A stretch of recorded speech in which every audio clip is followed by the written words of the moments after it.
Hi, I'm Shawnee Lavender, coach of Conscious Moms Worldwide and the founder of the Conscious Moms Circle on Facebook. Today, I'm really excited to share with you a friend, a mentor, and someone who has a lot of wonderful wisdom to share with us. And so before we begin our conversation between the two of us, I want to introduce you to Dr. Josh Misner. Josh Misner, PhD, is an award-winning communication and leadership professor and mindfulness researcher. His research focuses on the impact of mindful presence, particularly with respect to fathers and their families. A devoted husband and active father of 4, Josh created the Mindful Dad Project, which you can find at mindfuldad.org, to reconnect fathers who desire a deeper connection with their children. Josh is also the primary author of The Dadly Way, 10 Steps to More Active Fatherhood and Equal Parenting.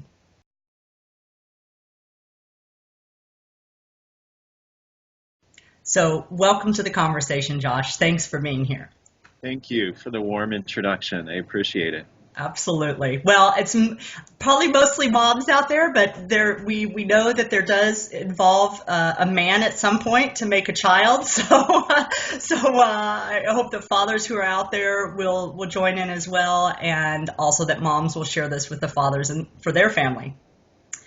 So what I wanted to do to start is have you give the viewers out there a brief overview of the Dadly Way, what it's about, who it's for. So give us a little bit of info, please.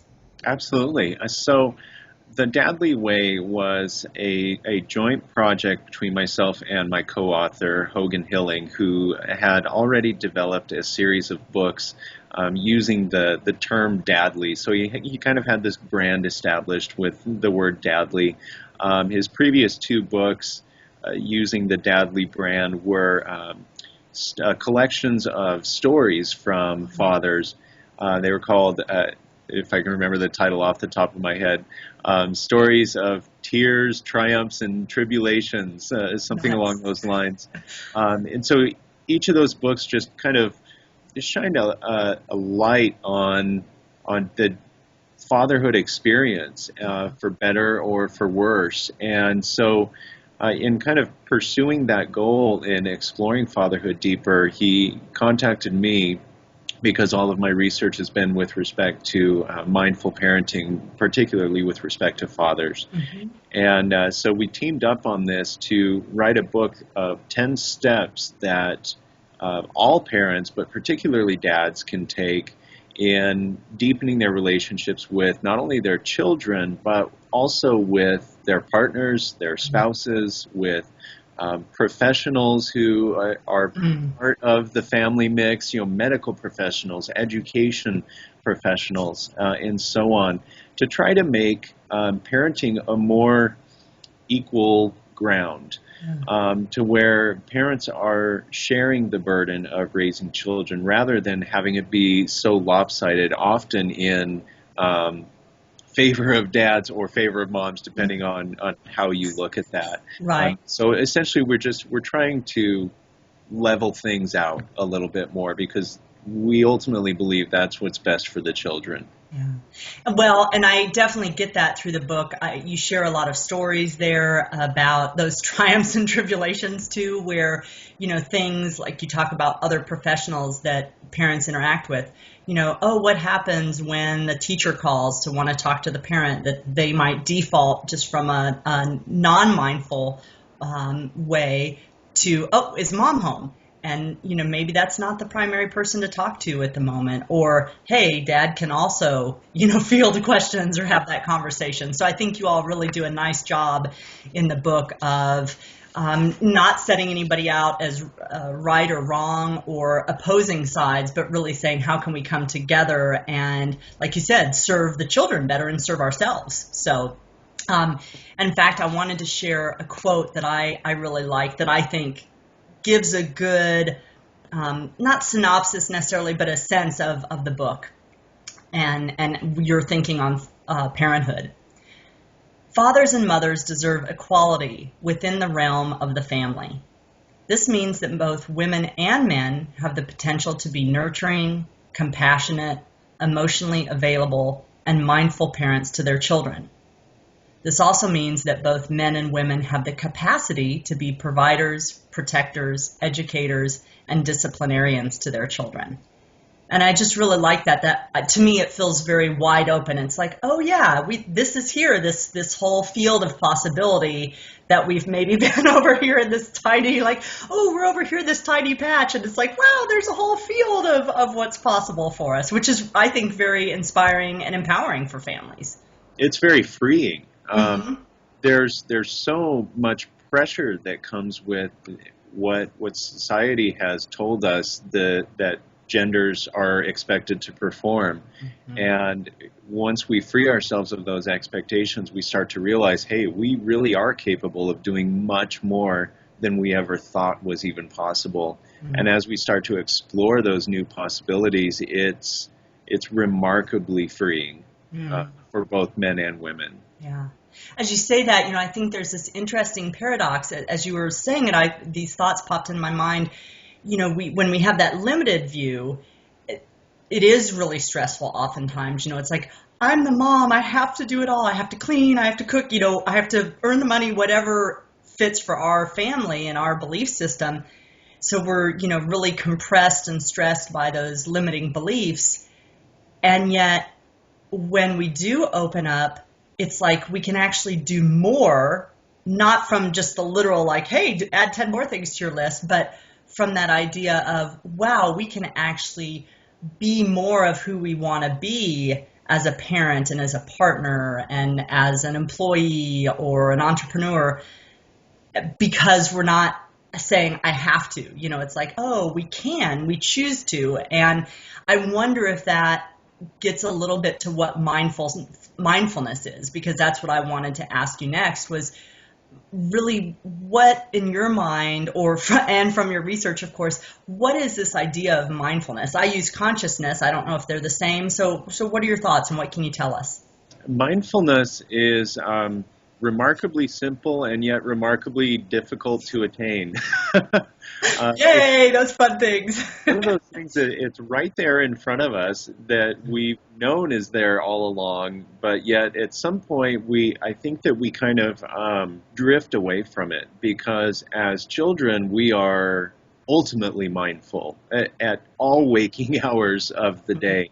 And then as time goes on and we become more and more exposed to new experiences, some may say we might become more jaded and more skeptical of the world around us. Then we start to kind of exit this mindful behavior and we start to kind of live in our heads, so to speak. So mindfulness ultimately has a few different components. First of all, it's being aware. So being aware means that I'm not distracted by anything. It means that I'm not giving in to like this urge to check my phone, to look at my email, to think about those gazillion things that I have to do later on. But I'm aware. Are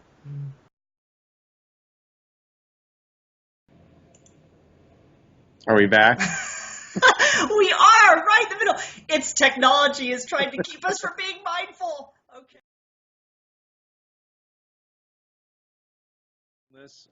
It's probably best if I start off by explaining what its opposite is in mindlessness, and that's not meant to be an insulting term. That is just the technical term for it. Mindlessness is when we are operating on autopilot, when we're just going through the motions, and even though it has a bad or negative connotation to it, it's absolutely necessary, because our brains simply aren't evolved enough to be able to take in all of our stimuli around us at any given time. And so we have to be able, our brain is like a switch, and it has to be able to switch off certain stimuli so that it can focus on others. The problem is when this happens automatically and we don't realize that we're doing it. And so just an example of how mindlessness can be very beneficial. When I am on the freeway doing 70 miles an hour, I don't want to suddenly become mindful of the craftsmanship of my car's seats, because the next thing I will become mindful of is the guardrail as I'm bouncing off of it. Gotcha. So I become mindless in that sense Mhm. because my mind is focused on other priorities. Being mindful, on the other hand, is when I am acutely aware of what is going on around me in the present moment. So this awareness means that I have the ability to resist distractions. So I'm not checking my phone. I'm not thinking about what's going on in the future or what recently happened in the past, but I'm very present centered and I'm taking in all of the stimuli that are happening in that present moment around me physically. But there's another component to being mindful, which is being non-judgmental. And so it's the ability to take those stimuli in and not place a judgment on them, but to kind of take them in more holistically and then look at them, those stimuli, as a group, rather than taking them in and getting hung up on one little detail.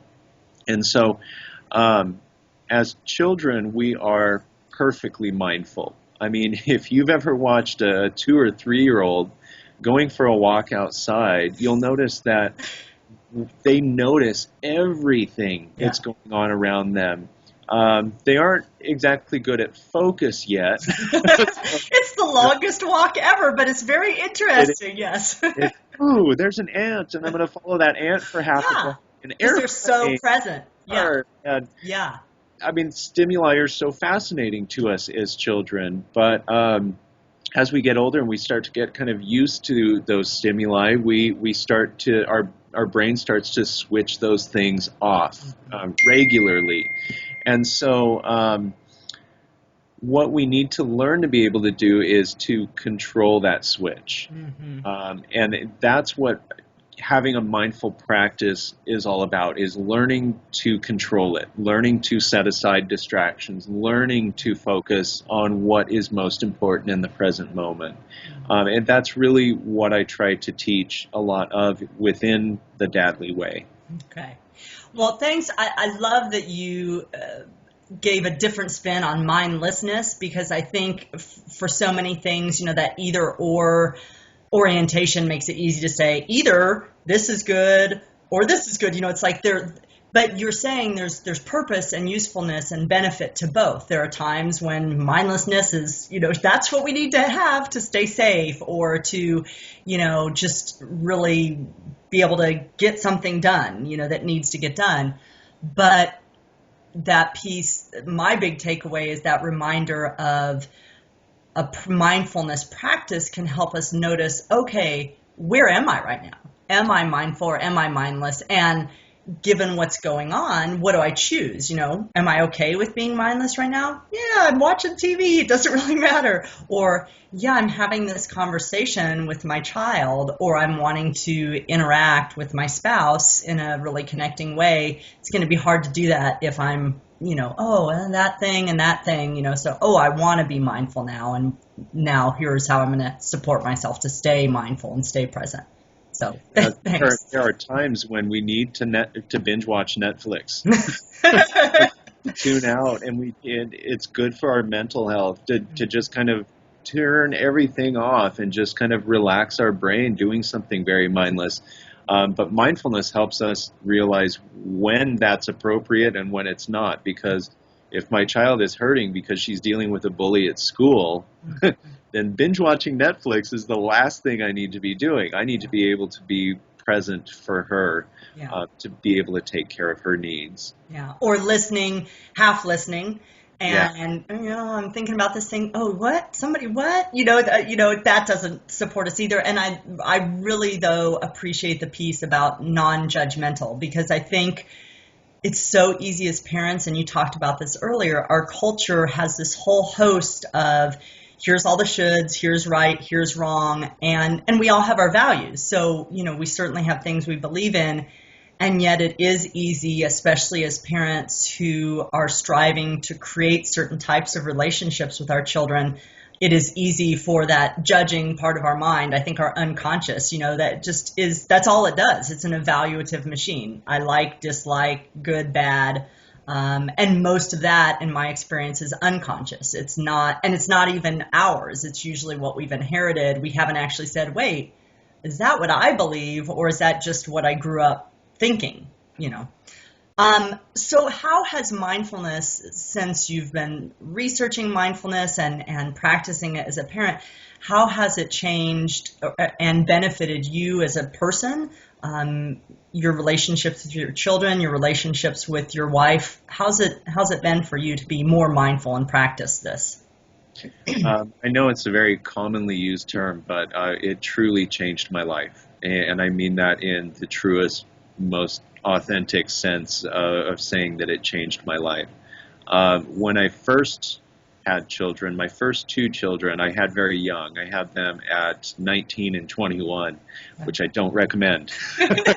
I wasn't mature enough to handle that yet. And I was never even exposed to this idea of mindfulness. So when I had children, since nobody teaches you how to be a dad, I was like, okay, well, I guess I'm going to fall back on what I saw my dad do. Mm-hmm. And a lot of what my dad did was very unhealthy because he didn't know how to be a dad, and he fell back on what his dad did. And so, you have this generational, like cyclical lack of awareness and lack of attention to the family that I, like you said, I kind of inherited that, and I mindlessly just kind of fell into that track.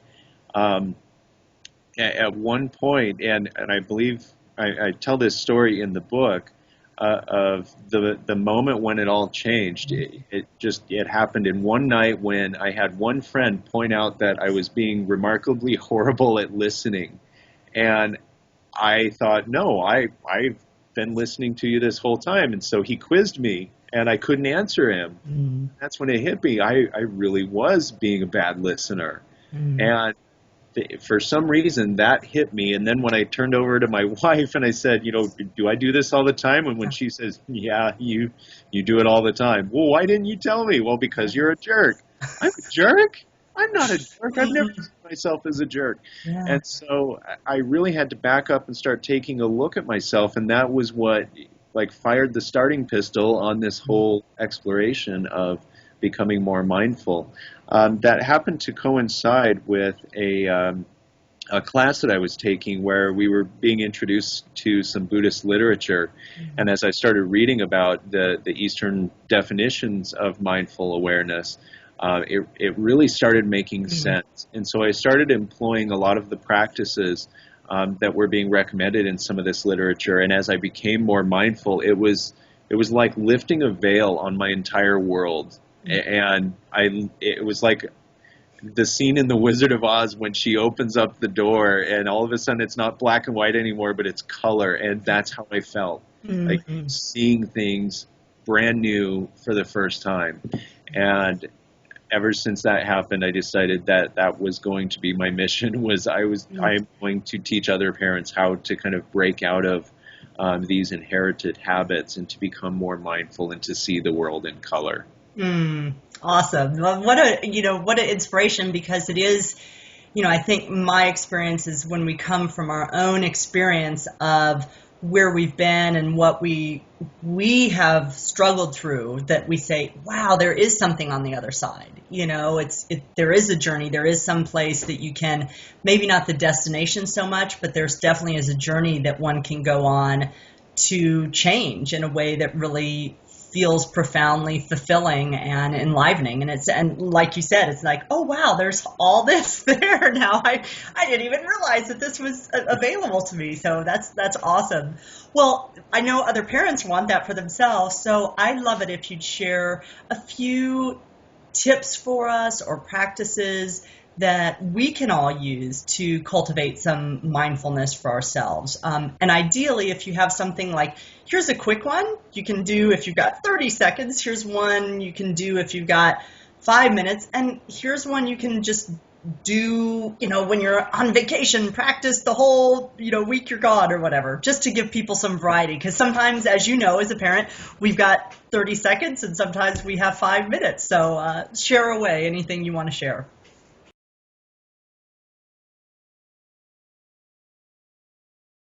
Well, I don't know if the recording caught it, but I did. I thought when you said, if you can share some practices with us, and I love the fact that you use the word practice because becoming mindful is a skill, and like any skill, it has to be practiced regularly for it to take effect. You just like you can't read a book on mindfulness and expect to become more mindful. I couldn't read a book on basketball and expect to go try out for Gonzaga's team. It's not going to work that way. So it takes a commitment and it takes practice. I also want to warn people that even though we were talking earlier about how as we become more mindful, like it opens up the world and everything's in color. I don't want to give the impression that it's all rainbows and unicorns and fluffy kittens, because more often than not, it's a path that's covered with thorns and rocks and stormy rain clouds and scary creatures. I mean, it is not all pretty. Sometimes as you become more mindful and you become more aware of the world around you and how you've been treating people, there can be a lot of room for seeking forgiveness and redemption from others for perhaps things that you've done that you didn't even realize you had done. And that took me years, years of seeking out people that I had destroyed relationships with without even realizing it. So be prepared for both the light and the shadow side of becoming more mindful as you start to practice. And above all, don't give in to guilt. Don't let your guilt overshadow your awakening to the world around you.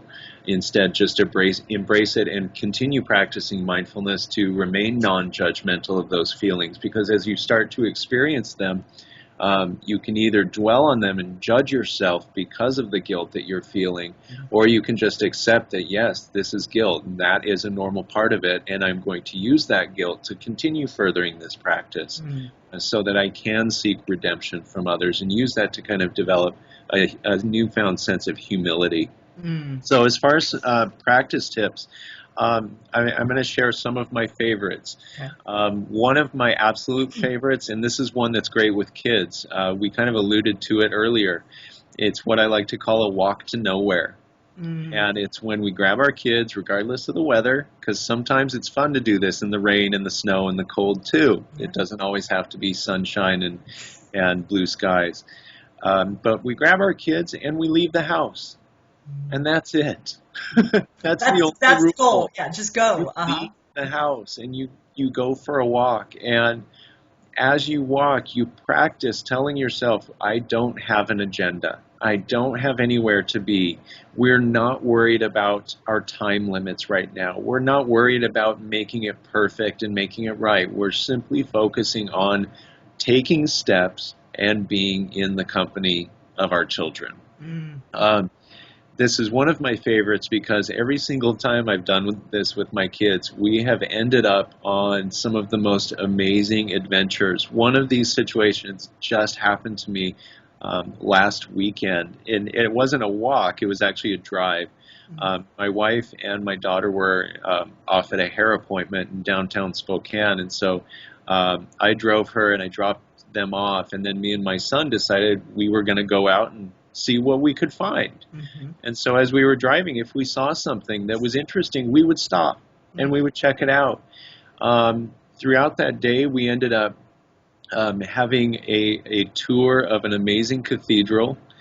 We walked around a beautiful park, seeing things in a new light that we'd never really seen before. We saw the fall colors, we played in the leaves, we fed the ducks. I mean, we had one of the most amazing and unforgettable days in recent memory, and it was all because I had simply let go of the agenda. Because I said, no, there's no rules, there's just right. Everything that we do is just right, and we're just exploring together. And he agreed with me. He's only 8 years old, but he agreed with me. He said, this is the best day ever, Dad. And I said, yeah, I really do think it ranks right up there in the top 10 best days ever. And I've had a lot more of those days than you have. So, uh, Well, that's awesome. And I'm going to interject for just a minute. I think, what I was getting in part from that story specifically was it sounded like you allowed yourself to be back in your child state of just that free flow, like, hey, look over there, let's go explore that. And now let's look versus, hey, we're still here. um, so mindful eating is another activity that's really great to do with a family, depending on the age of your children. But a lot of studies talk about how having family dinner at the same table is really beneficial for family communication practices. A lot of those studies suggest that families who do this regularly build more trust among one another, deeper relationships, and so on.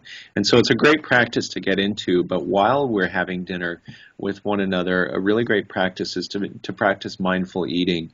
And there are two ways of doing this. One way is really simple. It's just slowing down and truly savoring our food. It's not just shoveling it in with the idea that I've gotten a goal to finish my food and to not be hungry anymore. mhm. All too often, I think we get into that role. But instead of that, we approach it differently. We approach it to where, like, it almost helps if I think, what if this was my last meal? Mm, And really taking the time to say, okay, if I were to die, like after dinner, that's kind of morbid to think about, but if that were to happen, how would I want to remember this meal? And so we slow down, and as we're taking a bite, we chew slowly. We chew a little bit longer, almost like liquefying the food in our mouth, just so that we can really absorb all of those flavors. And and by taking it slower like that, it cultivates a sense of appreciation, but mm, also that sense of mindfulness because we're noticing flavors mm, non-judgmentally. We're just going, oh, okay, so yeah, there's a little bit of pepper there, that's a little salty, and mm, so mm, we mm. just kind of notice, and so that puts us in that mindful state of being. While we're doing that, of course, with our family members, then all of a sudden we start to communicate with one another. So that's where the second way of doing this comes into play. And this is particularly helpful, I think, not just with developing mindfulness, but with educating our kids too.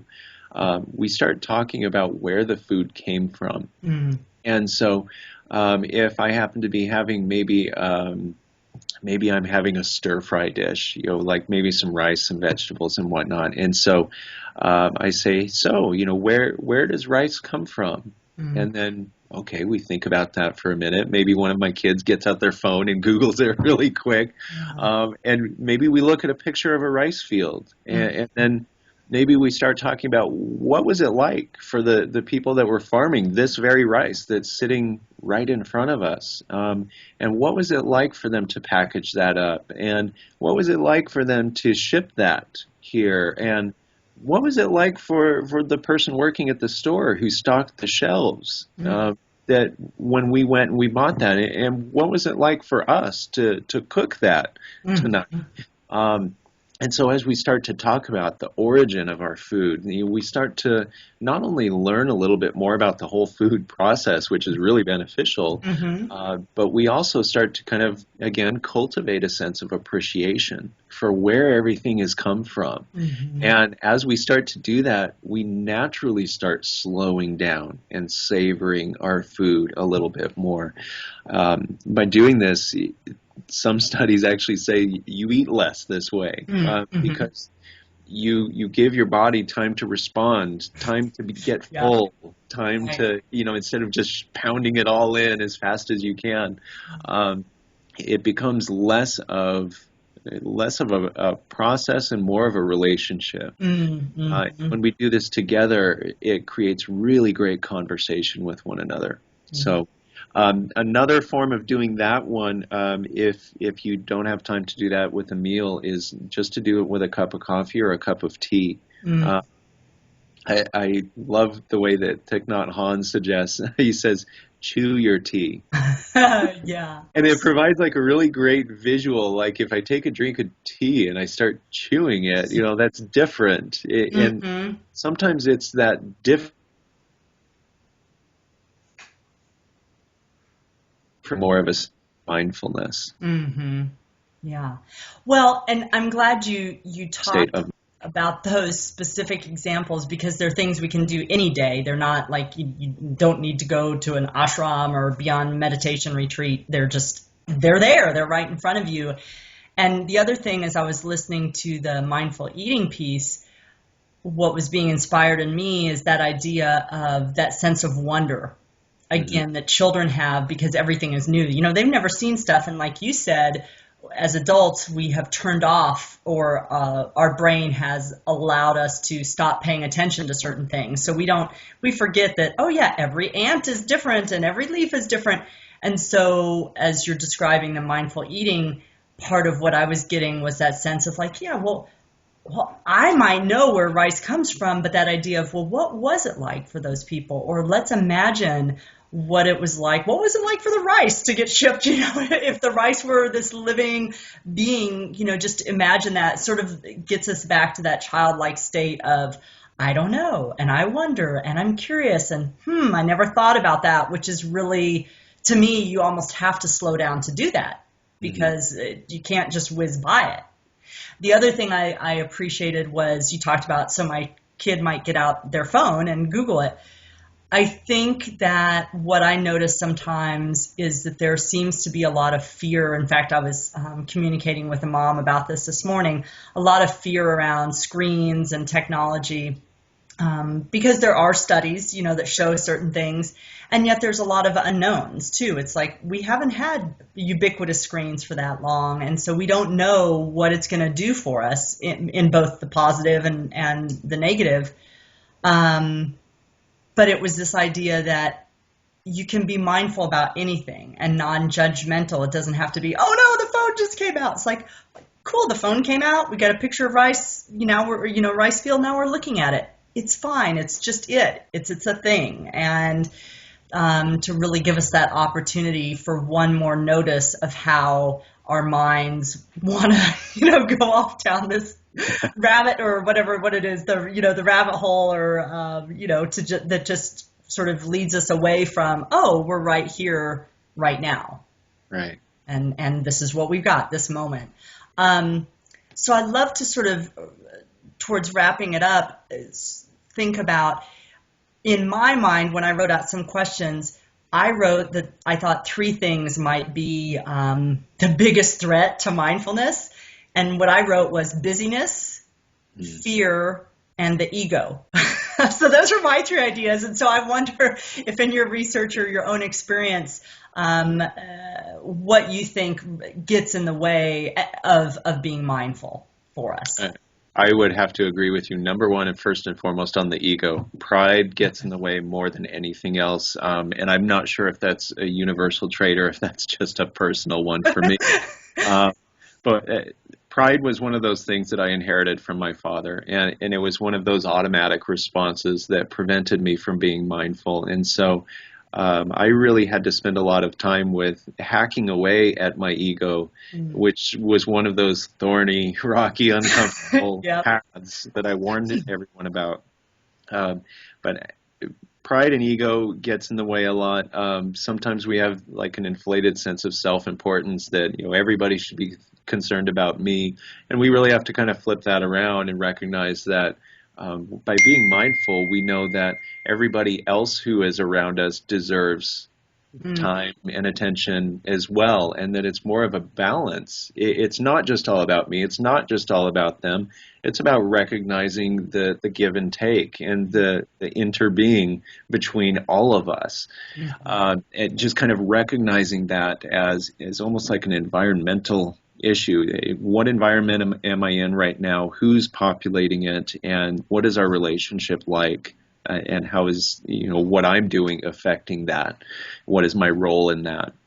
Um, a lot of time one of the biggest hindrances that I've noticed to mindfulness is in just the age that we live in. I mean, we live in a remarkable age where I recently wrote an article where I ran across some really disturbing information that said that this year, in 2015, more new original information will be created by all of humanity than in all of the history of humanity leading up to Wow. 2015.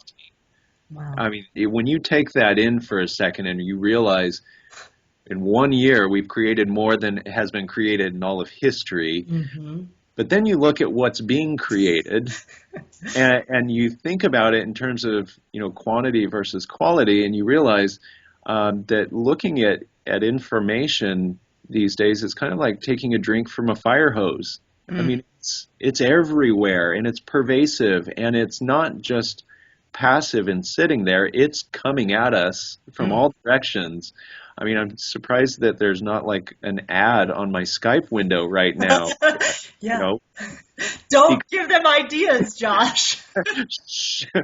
so it really is everywhere, and we live in what's being called, and I find this really fascinating. We live in what's being called an attention economy, Mm. where dollars aren't as highly valued as minutes and seconds because there are so many requests for information and for our attention that companies are now competing for our attention. And Mm. so they're slowly like upping the ante. Like we saw this for a while that sex and violence was on the rise because that's what was grabbing people's attention. We're starting to see a really interesting trend in almost emotional manipulation. There's so many companies out there that are creating like these almost guerrilla marketing ads. They're creating these great tearjerker productions that are only like 2 minutes long, and then they kind of sneak their product into it, Mm. and so people start sharing that, and then our emotions are being manipulated.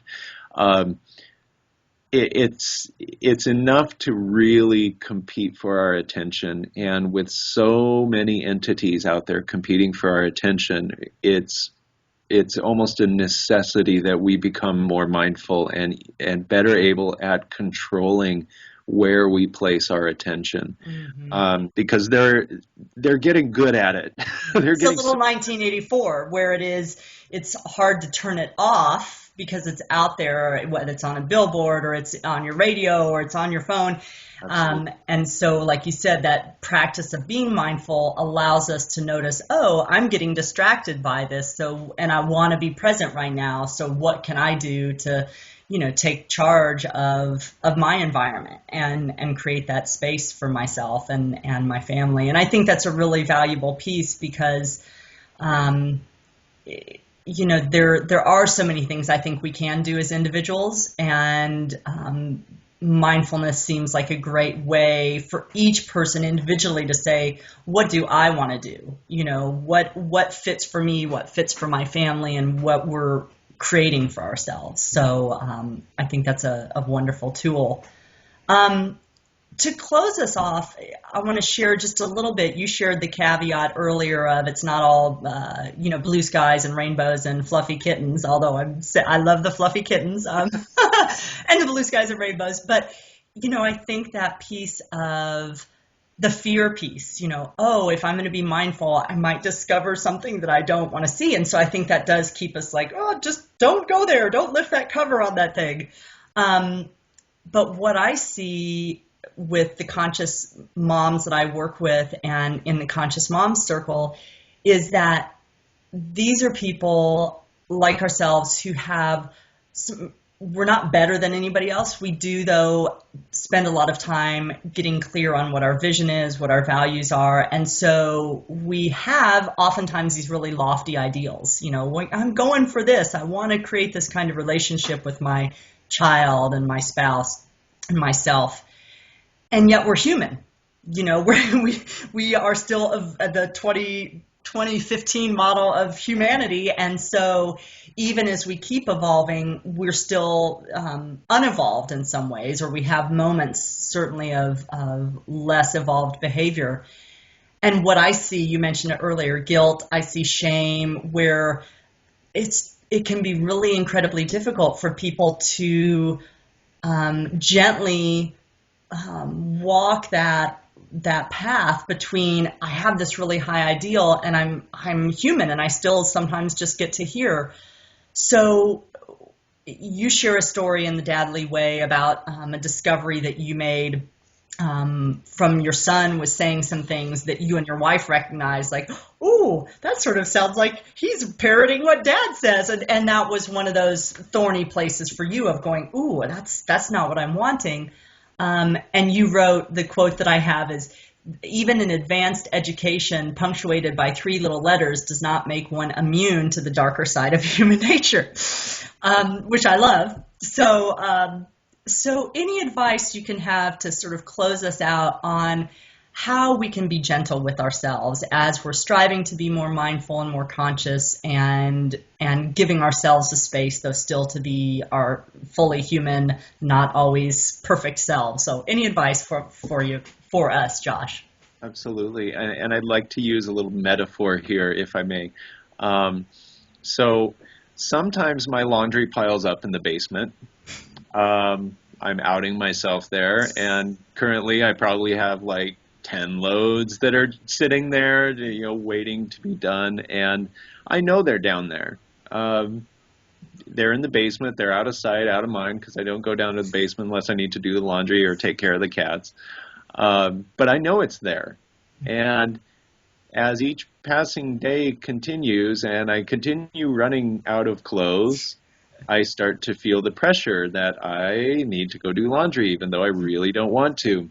And of course, the more it piles up, the less I want to do it because it seems monumental.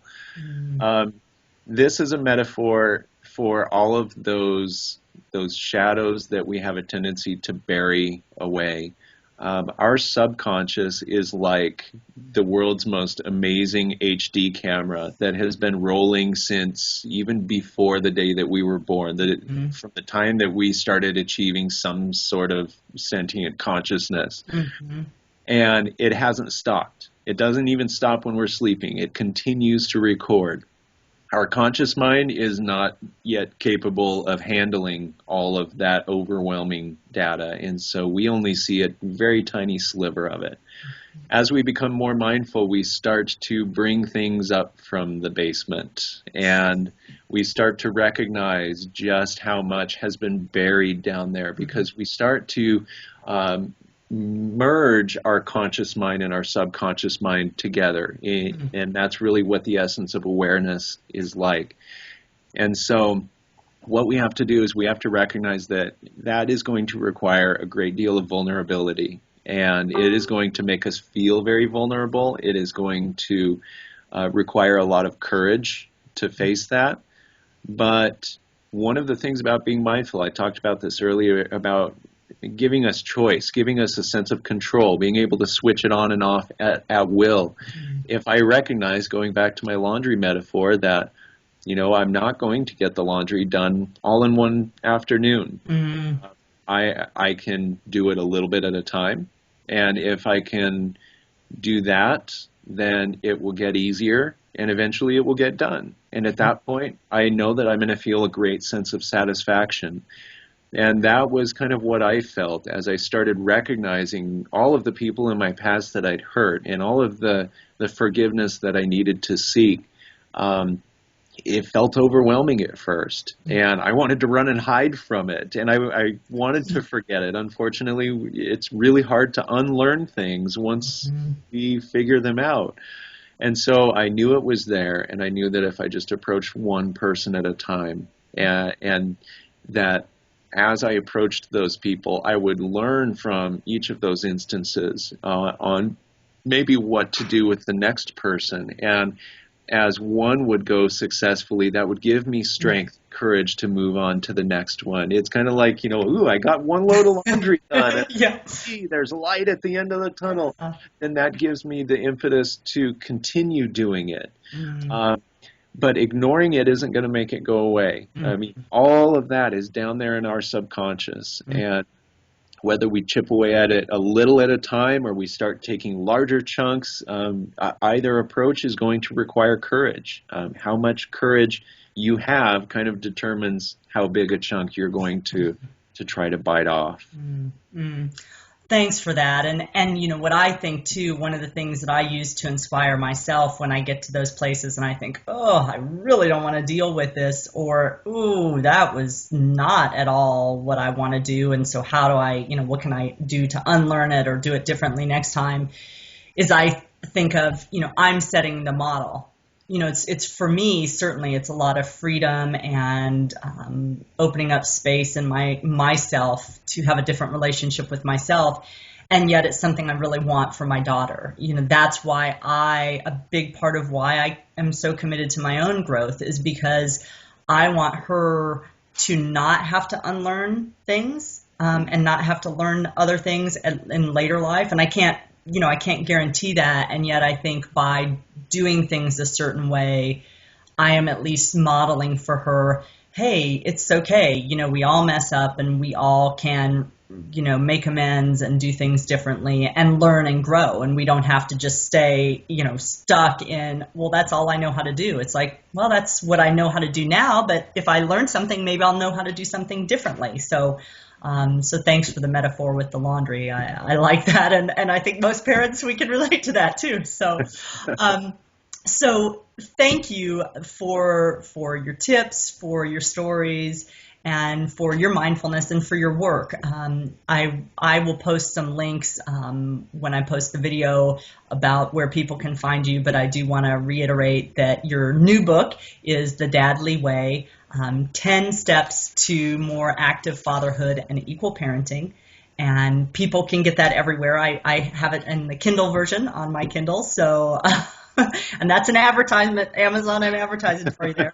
But you can get it anywhere. And it's a great book. I think for moms and dads. I mean, I know it's at one level is directed towards dads.